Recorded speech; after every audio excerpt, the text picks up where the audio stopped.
Alumni Connect, podcast, ki uspešne zgodbe alumnov ekonomske fakultete pripelje med vas. Ne zamudi in se pokonektaj z nami. Pozdravljeni v današnji epizodi Alumni podcasta. Danes gostimo Hermana Leskovarja, direktorja in soustanovitelja Erasmus Home, platforme, ki povezuje najemodajalce in najemnike Erasmus študente. Že med študijem se je poleg športne poti podal tudi na poslovno pot in se odrekel študentskim bonom, da je lahko ustanovil samostojno podjetje. Živijo, Herman. Živijo. Kako si? Ja, dober, me veseli, da sem tle bil povabljen v tole okolje, ker sem kar nekaj časa preživel, no. Pa da probam nekaj novega še v življenju. Ja, zdaj je minilo v bistvu že kar nekaj časa, že kakšne 5 let, odkar si bil na ekonomski fakulteti. Ja, sem prav, ko sem se pripravljal na tole, sem mogel pogledati, kdaj sem dispozicijo za magistersko poslal, pa sem videl 2018, tako da 5 let recimo, Ja. še 5-6 v bistvu že skoraj, ja.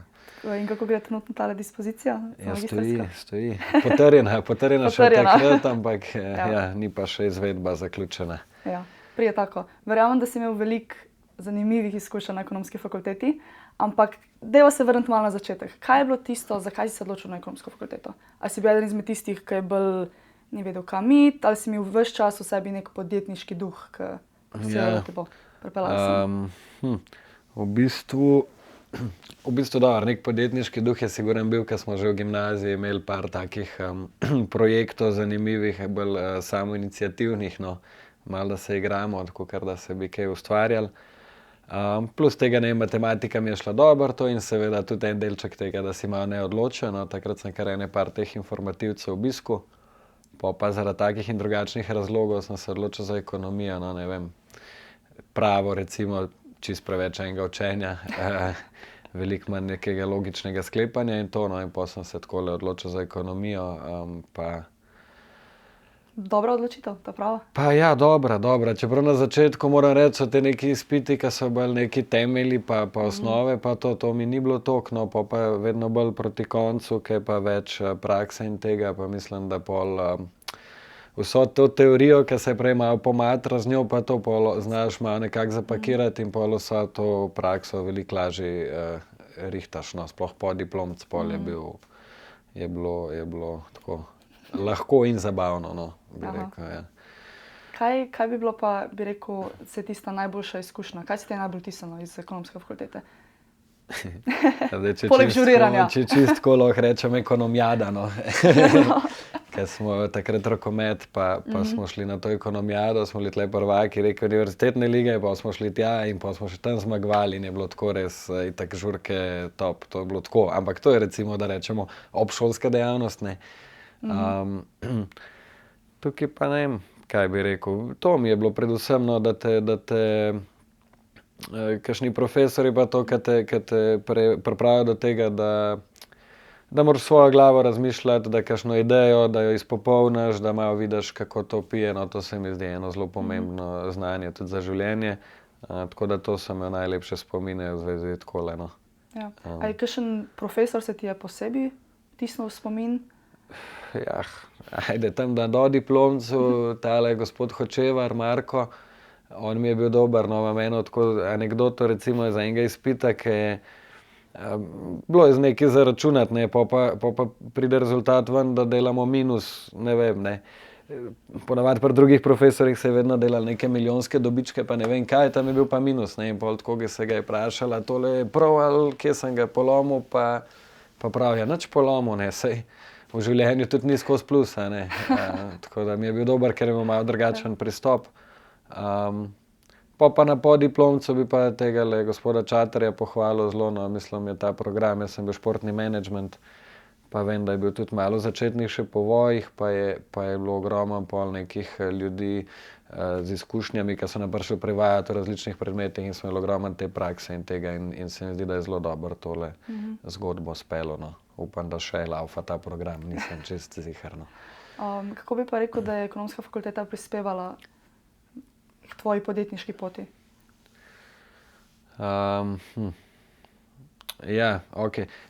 Več različnih stvari. Ena stvar je to, tako kot sem že rekel, no, ta praksa in razvoj ideje in to, da malo možgane odpreš da razmišlja malo širšo sliko, ne, da nisi glih tako bi rad naredil faks, šel v službo, ampak da imajo neke svoje ideje, premlevaš, ne, poleg tega pa tudi so ljudje s podobnimi interesi ali pa s temi podobnimi znanji in pol je to zelo zabaven s kakšnimi sošolci in tako bilo razvijati, kakšne zadeve, razmišljati, računati, splača ali ne, no, in se mi zdi, da je faks tako narejen, da te spodbudi k temu, no, tako ali pa drugačno, se mogoče tudi koga ne, ampak mislim, da je dovolj tega, dovolj takih nalog ali pa kakorkoli, da vsak pol pride malo do tega, da tudi se sam s sabo malo pogovarjaš pa razmišljaš, kako bi kaj speljal ali pa kako bi kaj zoptimiziral in tako naprej. No, Glavno spodbuja neko kritično mišljenje. Tako, mislim, da je to najbolj važno, kar ti faks prinese, ne, se na koncu, ne vem, tiste teorije pa ocene, pa to ni toliko važno za življenje, kakor je to, da si imel to izkušnjo, da si se naučil razmišljati. No. Glede na to, da veliko delaš z Erasmus študenti, si bil tudi sam mogoče na Erasmus izmenjavi? Ja, to pa žal ne, sem si vedno želel, ampak ker sem pač bil v športu, sem pol nekako, vedno sem si želel, da bi šel nekam v tujino za nek cajt, tudi da bi se naučil sam živeti, pa da bi spoznal nove ljudi, kulture in tako naprej. Ampak pa bom rekel, da sem vzel riziko, pa sem rekel, bom to športom enkrat naredil, no, pa se zgodba ni tako odvila. Tako da žal, kar sem bil na Erasmusu, sem bil 3-krat pri kakšnemu kolegu na obisku, za kakšen teden, 2. To pa to, no. Zdaj pa mogoče glih zato sem pa zdaj s temi Erasmus študenti, da to neko svojo rekel, mladostniško željo, da jo lahko nekako not prinesem. Ne. Kako pa je fakulteta prispevala k delu tvojim, s mednarodnimi študenti? So to takrat, ko si ti bil tukaj še delali, bilo takrat vseeno veliko Erasmus študentov, si bil ves čas v nekem takem mednarodnem okolju, a je to zelo prisostvovalo k temu, da si potem v bistvu tudi delal z Erasmusom? Ne, čisto zares ne. Mislim, bilo je sigurno imaš na faksu tudi sošolce iz marsikje, pa predvsem na kakšni tudi zabavi, pol spoznavaš razne ljudi iz raznih dežel. Ampak da bi pa čisto rekel, nisem takrat še vedel, no, da bom v ta Erasmus padel na koncu takole, no, tako da ne bi rekel, da je zdaj glih faks bil ta, no, je bilo to bolj posledica enih drugih idej ali pa probavanj, testiranj, kakorkoli, no. Ja. Med faksom si v bistvu že začel svojo podjetniško pot. Ja. Kako je to izgledalo? Ja. Poleg da nisi imel več študentskih bonov, pa ko si mislil, Ja, ne, itak. Se vsak začne nekako, ne, mogoče še v gimnaziji, pa pol na faksu, neka študentska dela. Jaz se spomnim, sem začel, ne vem, tam v eni papirnici, imel sem 2,80 € na uro, recimo, plačo študentsko in pol sem tako že takrat, da ne bi to čist cel life kaj takega, ne, in pol smo malo razmišljali, kaj bi. Potem sva pa z enim kolegom, sva tudi sošolci iz faksa, sva potem se lotila, sva najela eno makadamsko dvorišče v bistvu, postavila zapornico in se furala parking. Na začetku je bilo to zelo smešno, sva tamle listke malo okoli talala pa tako, no. Pa ke sva pa dobila pač malo strank pa tega, pa je bilo nekako, kaj bomo, no, in takrat sem pol jaz tudi ASP odprl, recimo, prvi korak. Pa se v bistvu, pa tudi vse začneš gor vezati, tudi kakšne druge projekte, to nekako in začneš nekaj ustvarjati, a ne, tle, dokler ne odpreš podjetja svojega, pač SP ali d.o.o. karkoli že misliš,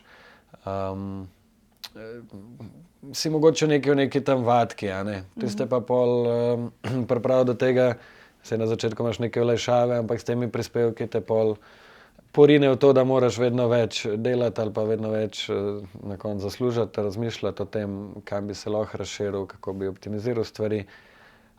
In evo, pa se iz tega SP-ja se je pa razvil, ga imam še zmeri, recimo, no, tudi za kakšne neumnosti, ampak pa ja, zdaj pa d.o.o. recimo.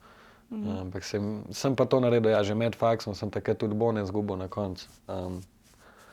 Ampak mi ni žal, no. No, to sem hotela v bistvu vprašati. Če bi zdaj študentu, ki se v bistvu nekako odloča, bi šel na svojo podjetniško pot, ampak ni glih prepričan. Ja. Si vesel, da si se v bistvu tako odločil. Je na koncu se ti bolj splačalo svoje podjetje kot konstantno neka študentska dela? Pa glih splačal, če bi tako rekel, najbrž tudi ne. Ampak jaz sem imel srečo, ker sem tlele iz Ljubljane, pa nisem imel stroškov bivanja, recimo, pa sem pol, pač namesto, da bi tam najemil sobo, sem lahko te prispevke pa to kriv, kakšen študent iz drugje bi težje to mogoče naredil.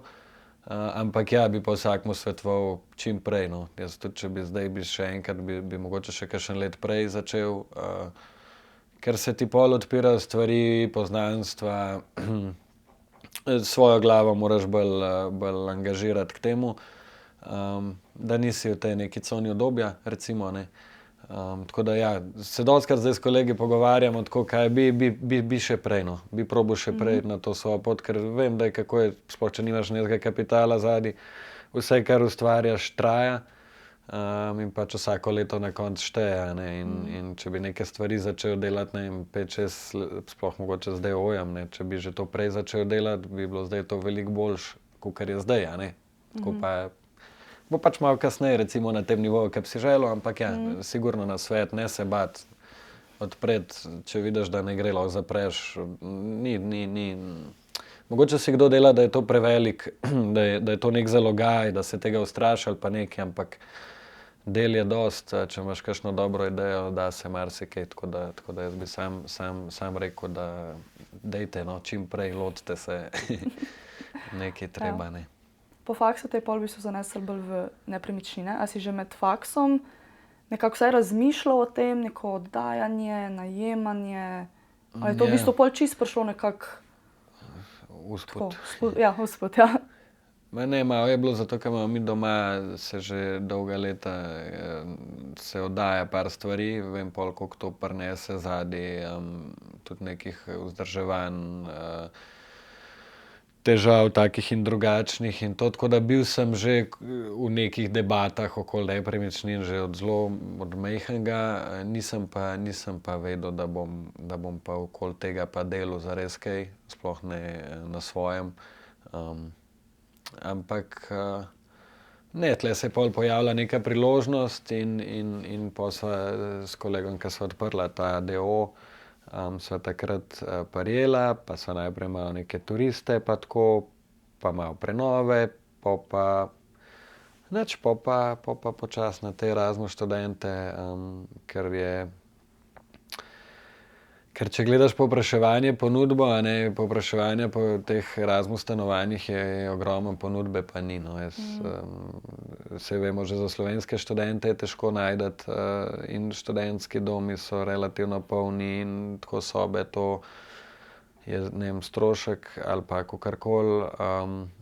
Tujih študentov pa pol še, ne vem, jih pa ljudje še ne marajo v smislu tega, da so oni tujci, da mogoče bo imeli težave z komunikacijo, ne dobiš ga za 3 leta, ampak se menja na semestre, pa take stvari, in imajo mogoče eni ljudje pol malo neko odpor proti temu, sigurno pa oni lahko tudi malo več plačajo kakor domači, zato, ker to toliko težje najdejo in to. Tako da evo, pa se je pa ta opcija pojavila, pa smo tole zagrabali, In potem naprej se pa razvija zdaj ta ideja, ideja, platforma, ki to še ni, ampak ja, vsak let smo bližje. Kaj so bili pa eni izmed, je bil to, da veliko najemodajalcev v Sloveniji ne da noče, ja, v bistvu noče oziroma se boji oddajati, je to predstavljalo tak zalogaj na začetku, oziroma kaj so bili tisti veliki izzivi na začetku, ko sta ustanavljala to podjetje? Ja, na začetku so bili drugi izzivi, recimo, da so tam vzela eno razpadajoče skladišče, pa ga je bilo treba zrihtati v nek mini butični hostel, ali kako bi temu rekel. Potem stanovanja, ki sva najemala, so bila, na začetku sva najemala stanovanja vsa in jih pač jih je bilo treba zrihtati, prilagoditi na način oddaje in tako naprej, in so bili tle čez drugi neki izzivi, kakor so pa zdaj, kjer pa v bistvu povezujemo sobodajalce pa te študente. Tukaj so pa zdaj te, ja, da imajo ljudje, da imajo odpor, niti ne vejo, da te ljudje obstajajo. Ampak ja, ne, tudi delka smo tukaj na trgu, vedno več se jih pojavlja, itak malo se tudi pol dobra beseda razširi. Predvsem je pa to za te, ki oddajajo turistom, recimo, ne, pa se najbrž, če bo kakšen poslušalec poslušal, ne. Vemo, da se turistična sezona v Ljubljani ni konstantna čez let. In zdaj, glede na to, da Erasmusi so od oktobra do februarja, pa od februarja do junija, lahko te slabe mesece, ne, recimo november, januar, februar, marc, to je katastrofa turistično. Lahko takrat imaš raje nek konstanten donos, oddaš študentom in lahko malo potuješ po svetu, karkoli že boš delal. Da imaš nek konstanten dotok, pa nimaš dela, ne, saj konec koncev, če ti oddaš turistu, pa imaš, ne vem, 3 rezervacije ena meseca, še eno je to treba vse spucati, jih je treba sprejemati, je treba to, na koncu ti pa denarja bo pa manj prinesel in je škoda, da ne bi tega cajta izkoristil za študente, po mojem mnenju. No. Kaj pa na drugi strani, kaj pa Erasmus študentom predstavlja izziv, ki bi ga v bistvu Erasmus Home platforma v bistvu rešila? Rešila, ne, ja. Njim je pa največji to, oni pridejo v neko drugo deželo, nič ne poznajo, ne vejo se kam obrniti in ogromno smo na tej poti naši naleteli že na enih teh problemov, da je človek, ne vem, komu nakaže vnaprej, pride sem, ni naslova, pa se ne ve, na koga obrniti, ne ve točno, kje iskati. Zdaj prav neke platforme, da bi bila za Erasmuse, ni. So te neki srednjeročni, dolgoročni najemi, kratkoročni najemi, ampak da bi bilo prav za njih prilagojen, kje so faksi, kje je nek študentski life in take stvari, tle jim lahko zelo pomagamo. Predvsem pa to, da prevzamemo mi komunikacijo med landlordom in pač tem študentom, to, da sigurno nastanitev, v katero pridejo, obstaja, no, če ne drugega, vsaj to. Ja, predvsem to, ne vejo se, kam se obrniti, no, če zares se pol pa po kakšnih grupah, tle je pa veliko teh skemerjev, ki prežijo. Ja, jaz sem v bistvu nažalost kar nekaj sošolk, ki se mi je to zgodilo. V bistvu pride že začetek semestra, že sredina februarja, konec februarja, pride sem v Ljubljano, vidi stanovanje, sploh ne vidi stanovanje, ker stanovanje ne obstaja. Ker ne obstaja, itak. In pa mora pa najbrž nek hostel ali pa nekaj tako, to je pa spet ogromni stroški. Ni tako, kar si zamislil. No, tako da in velikim zrihtamo, no, pa še velikim bi mogli na koncu, ker so vsak let spet neke zgodbe slabe, recimo o temu, ne, kakšni nategi in tako, no. Tako, kar si rekla, tudi če ti so šolci, potem pol veš, da si ne izmišljujem, ne. Ja, ne, sigurno ne. Tako da tole. Kaj pa si imel ti kdaj kakšno osebno slabo izkušnjo? A glede najemodajalcev, a pa glede najemnikov, ko si v bistvu oddajal? Ja, jaz osebno kot najemnik, da bi imel kdaj, nisem imel, ne, z najemodajalci. Imaš pa, se pa zdaj srečujemo, čist, ne vem, reče primer gospa A, da ne jo damo, mi jo damo, nafilamo, ljudje pridejo in ona reče zadnji dan, da žal, da pa ona pa ne bi zdaj oddala, si je premislila, recimo, a ne, pol je treba spet to omenjati, ker jaz nisem ta človek, ki bi se hotel vedno s ful nekimi pogodbami zavezati, ne, bolj na nekem dobrem odnosu delujem kot človek, in pol je to stresno, recimo v takih primerih, ampak nimaš kaj, a ne, sej. Na toliko ljudi se pač vedno najde kakšen poseben, rečemo, ja. Nad s temi pa z najemniki je pa tako, ja, da vseeno gre vedno rezervacija prek nekih slik, tako kot je tudi pri turistih pa to, in pa se včasih zgodi, da se je kdo kaj malo drugače predstavljal, ali pa da ni hotel biti v drugem nadstropju, pa prej ni vprašal, pa pol to hud problem mora, tako imaš kakšne take, no, težave.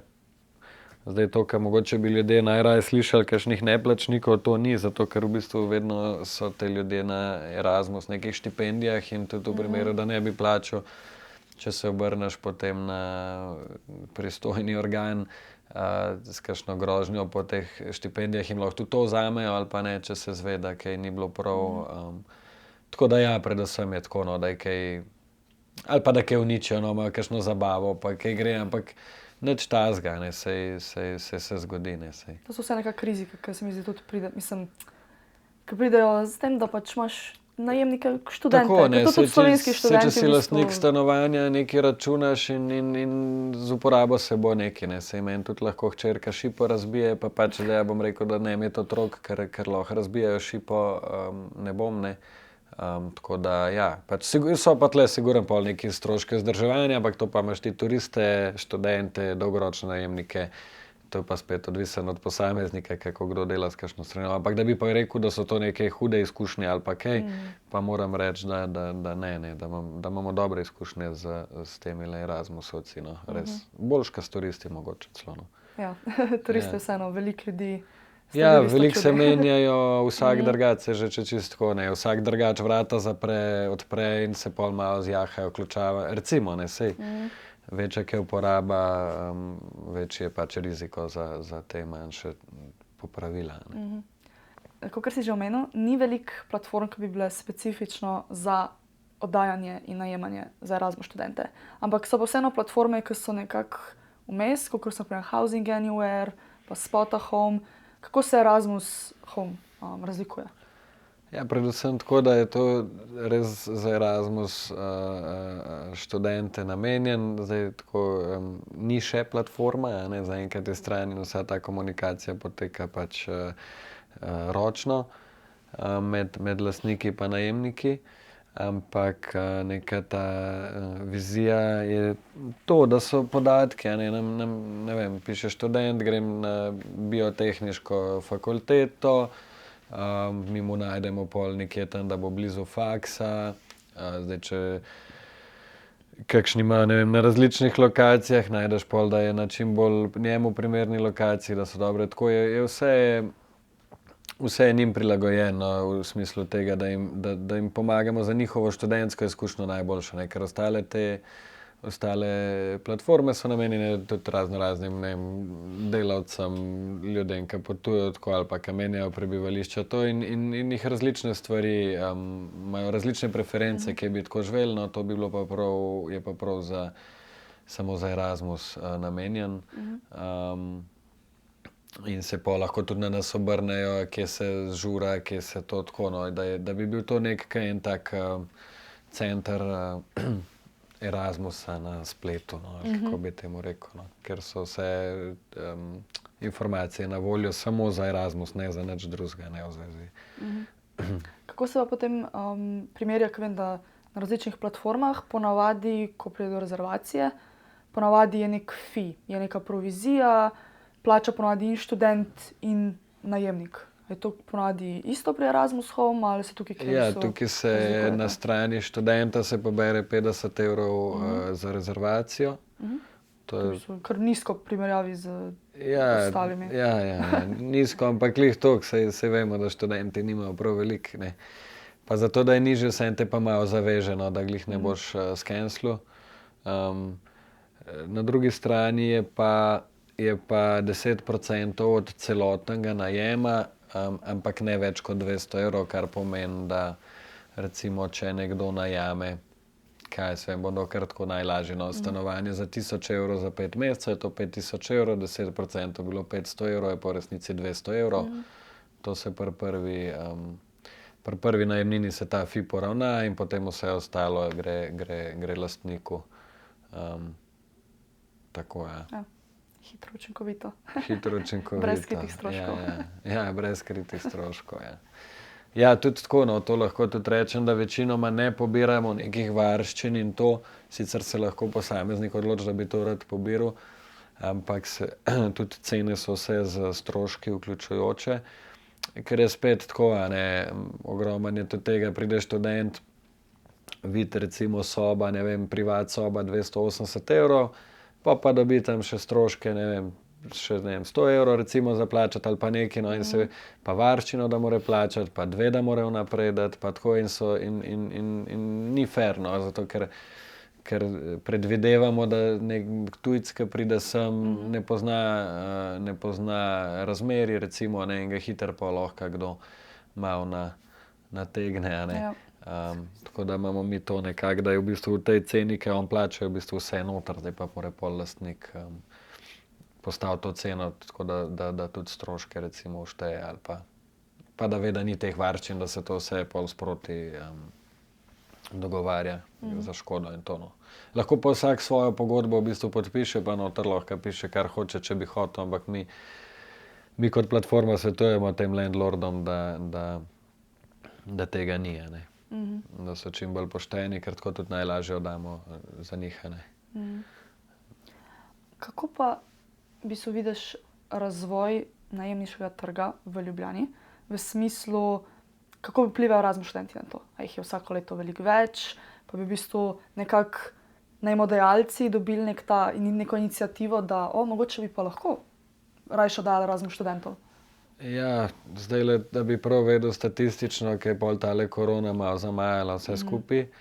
Ampak tudi moram reči, da ne, ker tisti, ki so imeli samo turiste, so mogli zapreti med korono, ne, Erasmus študenti se vseeno je bilo, ne, sicer je bilo smešno, prideš v Ljubljano, pa imaš predavanja od doma, ne, ampak, ne, si pa tle. Tako da ja, načeloma pa ja, se ta Erasmus program zelo razvija, no, mislim, da zadnjih 10 let res kar strmo tudi drugje po Evropi. In je sigurno priložnost, no, tako kot sem rekel že, da predvsem te, ki dajo že tako turistom, lahko tukaj jih nafilajo takole. Jaz mislim, da bo ta trend, da jih bo vedno več, tudi se bo nadaljeval. Nasploh pa ljubljanski najemniški trg, pa se nekako vsi vemo, da so cene zasoljene. Ampak bi rekel za primer, no, da najemnine niti niso toliko, kakor so cene kvadratnega metra. Ne. Če ti primerjaš, mi smo glih zdaj neko delali raziskavo za eno špansko univerzitetno mesto, so cene na kvadratne 5-krat nižje recimo kot v Ljubljani, cena neke privat sobe za študenta je pa 10% nižja, ne. Tako da relativno je to ogromna razlika na strani cene, ne pa toliko na najemnini, no. Zdaj pa ne, obljublja se neka stanovanja, se bo gradila, zdaj komu bo namenjena, vsi govorijo samo o neki količini stanovanj, vidimo pa recimo v centru se zdaj dela tam pri Kolizeju pa pri Drami, to se delajo stanovanja, ki bo, ne vem, 500.000 za 60 kvadratov in to ne bo rešilo nobene težave mladih družin ali pa česarkoli, kar se vedno v ta kontekst meče noter. Govorijo pa to isti ljudje, ki jih recimo kapital vleče, tako da mislim, da nekih bistvenih sprememb ne bo se bo malo zanihalo, tako kot je jasno, ampak čisto dolgoročno sigurno bo šle pa cene gor, že se tudi inflacija in vse ostalo, tako da v Ljubljani je vsak let več ljudi, več turistov, več tujih delavcev, tako da tlele mislim, da kakšnih velikih pretresov ne bi smeli biti. Je pa to moje osebno mnenje, nisem pa strokovnjak toliko na tem področju. Ja. Se navežem malo prej, si omenil med korono, ker ni bilo veliko turistov in so bili v bistvu Erasmus študenti v bistvu skorajda edini, ki so v bistvu tujci, ki so v bistvu najemali. Kako je to takrat izgledalo? Je bil to velik, v bistvu recimo za korona je bil tak šok za vse, ampak kaj je to predstavljalo za najemodajalce v bistvu? Ja, šok, sigurno ne. Se na srečo je takrat država pol poskrbela, vsaj te, ki so imeli prav podjetja turistična in tako naprej, da so lahko, da so dobili neke podpore, a ne, da niso rabili vsi zapirati. Nekdo, ki je lastnik nekih stanovanj, pač v redu, en let je imel prazno, ampak dolgoročno se mu to ne pozna. Mislim pa, da ja, turistične nastanitve je pa zelo udarilo. Za Erasmus je pa čisto različno, no, ne, takrat se spomnim, smo imeli 2 Belgiki v enem stanovanju in sta rekla, nič, Belgija klicala, moramo vsi Erasmusi domov. Je bil v bistvu zaprtje, sta mogli spakirati, iti domov. Medtem, ker recimo Španci pa to so pa tlele uživali pol. Ne, tako da tudi kako je kakšna država odreagirala, ampak jaz bi rekel, da V naših nastanitvah je tam 80-90% študentov je v bistvu ostalo. Je ostalo tle in ta program delal naprej, sicer prek Zooma in tako, ampak niso se vračali domov, no. Večinoma ne, edin, če so bile kakšne drugačne direktive. Ja, se še malo navezati, med študijem omenil si, da si bil tudi športnik. Zdaj me pa zanima, kako je to izgledalo glede časa? Svoje podjetje, šport plus faks. In kako ti je to v bistvu pomagalo za time managementom zdaj? Ja, gre, ne. Sej gre, se si mlad, pa moraš nekaj delati, sej doma ležati na kavču ti je dolgčas, ne, tako da takrat še nisem imel niti družine, pa nisem, pa ne vem, pa rad sem se skozi družil, pa bil skozi naokrog, pa to, tako da meni to res ni bilo težko, no. Zdaj, čist na koncu, da grem tole faks, pa šport, pa to službe, to je šlo. Pa proti koncu, ne, pa sem pa tudi tam, ker sem ta športni menedžment dokončal, pa sem pol tudi v klubu bil nekaj že zraven, pa pol sem otroka prvega dobil, pa še ta firma je malo zrasla, pa tako tle na koncu sem pa v bistvu toliko zabremzal, da to magistrsko še zmer čakamo, no. Takrat mi je malo žal, ker nisem poslušal, vsi so rekli, zdaj naredi, ker zdaj si noter, ker pol bo težko. Saj sem vse izpite naredil, vse to bom pa že spisal, ne, zdaj pa je ta problem, no. Ampak takrat med faksom pa ne bi, no. Sem imel veliko prijateljev, ki so igrali ali z mano ali kje drugje, kakšen šport, pa smo vsi skupaj na faksu bili, pa se družili, pa je bilo tudi za žurke čas, vse je šlo, no. Ne bi rekel, da je to, se mi zdi, da je to lahko prej kakšen izgovor, no, sej, ja, pa nisem mogel to, ker sem to, pa to je, izgovor je vsak dober, no. Sej, če bi videl, da kaj ne bi mogel, bi pa nekaj mogel pustiti od tega, ne, recimo. Sam ni bilo, nisem imel tega problema, no. Kako pa zdaj? Si omenil družina, vi so 2 otroka. Ja, zdaj je pa tako, da je v bistvu je pa to, ne, to je pa vedno en trik samostojne poti ali pa podjetniške poti, ker po eni strani je ful lušten, ne, ker sem lahko, če tako nanese, sem lahko s familijo, pa lahko sem kdaj doma čez dan, pa lahko kam gremo, pa tako, a ne, in si lahko ta svoj urnik veliko bolj prilagajaš, kakor če si zaposlen v nekem podjetju. Po drugi strani, kakor se pa to lepo sliši, ne, je pa ta služba 24 ur na dan s tabo, a ne, je to kar stresno, skozi nekaj premlevaš, kaj je treba narediti, kaj ni, kaj hočemo, kaj nočemo. Tako da ja, no, handlam. Handlam je pa včasih lažje, včasih težje, no, tudi malo odvisen malo. Sezonsko, ali pa kako se kakšnega projekta lotimo, pa kaj se nekaj lotimo, je pol ful enega dela, pa nekaj, včasih je pa tudi pol, ne vem, zdajle recimo ta semester se bo na filu, zdajle, vsi, ki pridejo, ki vse zrihtamo, bo pa tudi 1, 2, 3 tedne lahko, se zadiha, pa se lahko gre tudi pol kam skoč, pa to, ne, bo pa spet poleti recimo pol veliko dela, pa tako, no, sej se fura, ne. To je ta lepota podjetništva. Ja, mislim, lepota je, dokler ni na neki točki, pa ne vem, ja, sej imaš te pol razne, no, pluse pa minuse, no, ampak zaenkrat mi je tako všeč, če pa me bo kdaj kaj drugače zanesel, bom pa tudi sej ni vse vnaprej napisano, se lahko tudi kaj premislimo včasih. Za zaključek, kaj bi svetoval študentom, ki se v bistvu zanimajo ali za samostojno podjetniško pot, ali v smeri nepremičnin, kaj bi jim svetoval?